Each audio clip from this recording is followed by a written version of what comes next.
Assalamualaikum warahmatullahi wabarakatuh. Bismillahirrahmanirrahim. Allahumma salli ala sayyidina Muhammad wa ala alihi wa ashabihi ajma'in, amma ba'du.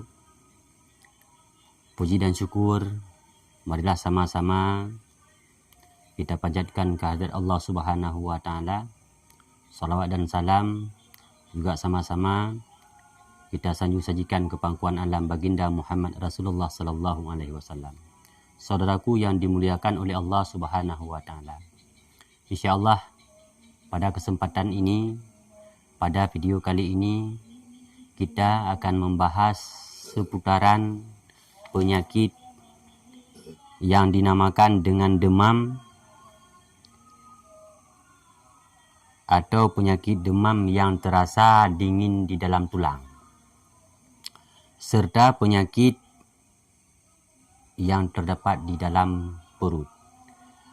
Sebagaimana kata Syekh Tajul Arifin Ibnu Attar di dalam kitab Mujarabatul Kubra, beliau mengatakan ada sebuah pohon yang tumbuh di dekat mihrab Nabiullah Sulaiman alaihi salam yang pernah kita bicarakan di video-video sebelumnya, yaitu dengan tanaman sanamaki atau salameki, atau dalam bahasa Aceh dengan pohon cubrik.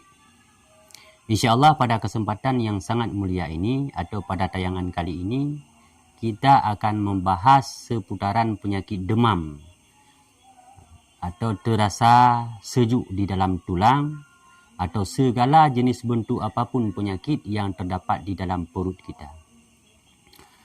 Maka saudaraku yang dimuliakan oleh Allah Subhanahu wa taala, sebagaimana di video-video sebelumnya kita pernah membicarakan tentang pohon kayu sanamaki ini mampu mengobati atau bisa menjadi obat 15 macam penyakit.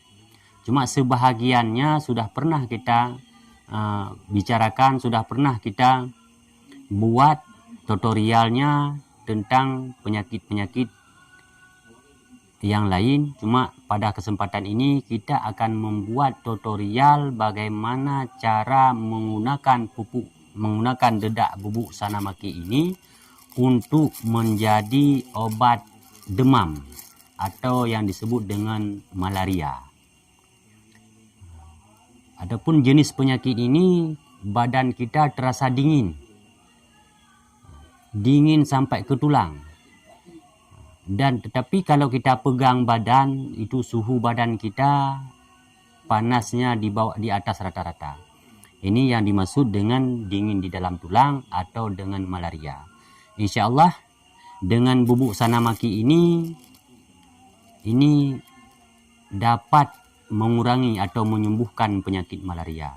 Adapun caranya, saudaraku tetap ikuti video ini, jangan skip dulu, karena di sini kita akan membahas bagaimana cara menggunakan tanaman ini atau dedak ini untuk pengobatan penyakit malaria atau demam atau sejuk di dalam tulang dan berbagai jenis penyakit lainnya yang terdapat di dalam perut.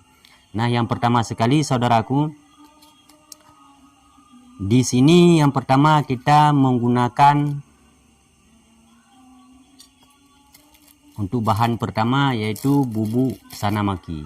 Tapi pastikan dulu bubuk sanamaki ini telah kita saring atau kita hayak dengan kain supaya tidak lagi terdapat serat-serat yang kasar. Karena sifat kayu ini keras, batangnya keras, juga cabang-cabangnya keras. Jadi kalau tidak benar-benar kita pastikan dengan halus, mungkin usus atau lambung kita tidak mampu untuk menghancurkannya atau untuk mencernanya. Maka saudaraku yang dimuliakan oleh Allah, di sini kita harus benar-benar memastikan bahwa bubuk ini benar-benar sudah halus. Tidak ada lagi terdapat sedikit pun serat-serat yang masih kasar. Nah, untuk yang pertama kita ambil dulu 1 sendok makan dedak kayu sanamaki. Nah, seperti ini. Nah, kita taruh ke dalam piring. Nah, dan untuk bahan selanjutnya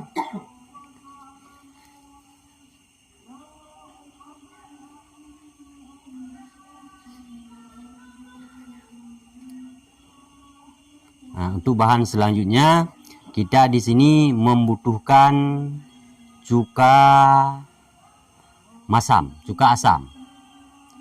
Nah, ini cuka ini biasanya digunakan ketika orang makan mie ayam atau miso dan sebagainya. Ini cuka untuk makan, ini cuka asam. Yang pertama bubuk sanamaki, yang kedua cuka asam. Nah, cuma ini dua benda inilah yang untuk pengobatan penyakit di dalam perut.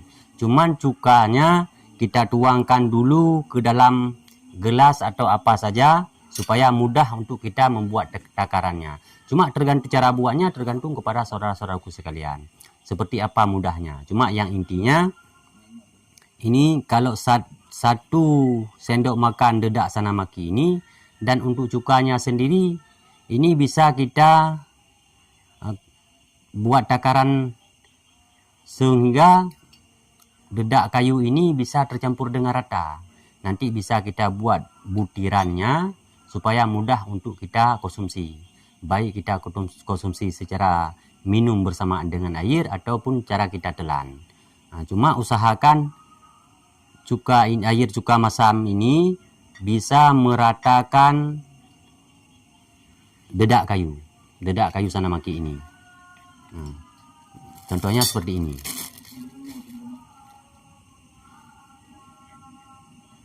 Nah, contohnya seperti ini.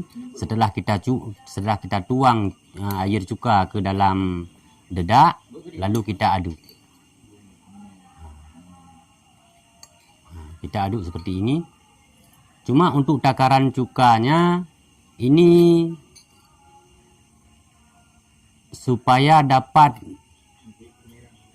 meratakan di dalam waktu kita buat adunan ini. Nah, jadi kalau memang kurang nanti kita tambah. Cuma untuk pertama kali coba dulu untuk 1 sendok makan dedak kayu sanamaki, kita pakai dulu 1 sendok cuka. Kemudian baru kita aduk seperti ini.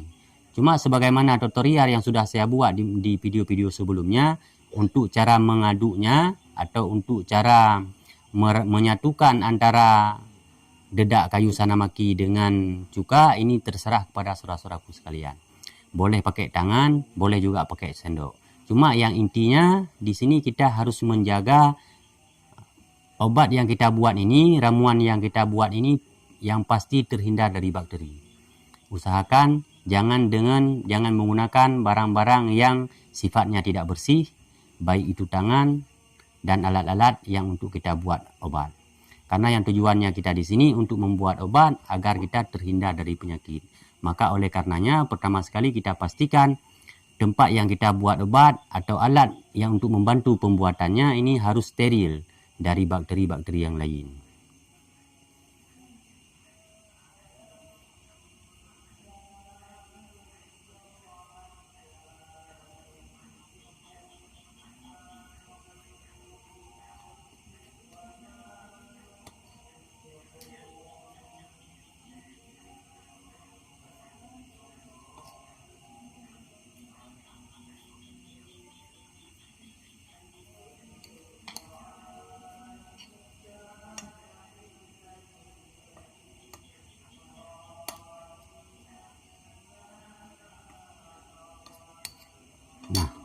Nah, inilah hasil adunan yang telah kita campurkan dedak kayu sanamaki dengan air cuka.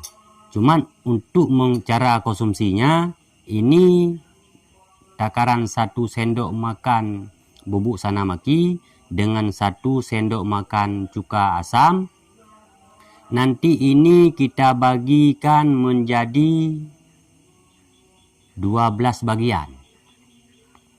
Nanti ini kita jadikan 12 bagian. Nah, setelah kita jadikan 12 bagian, tentunya cara kita ulirkan supaya menjadi butiran. Misalkan contohnya seperti ini.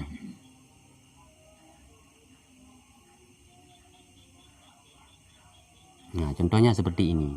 Ini kita bagikan menjadi 12 butir. Nah, untuk konsumsinya dalam 12 butir ini kita konsumsinya 2 kali sehari, 3 butir di pagi hari dan 3 butir di sore hari. Ini untuk mengobati penyakit demam yang disebut dengan penyakit malaria atau demam yang terasa sejuk di dalam tulang. Selain itu, bubuk sanamaki ini yang jika kita campurkan dengan air cuka asam juga dapat mengobati segala bentuk penyakit yang terdapat di dalam perut kita. Dan seperti inilah contoh tutorial cara pembuatannya. Ini yang kami sampaikan ini menurut Syekh Tajul Arifin yang di dalam kitab Mujarabatul Kubra.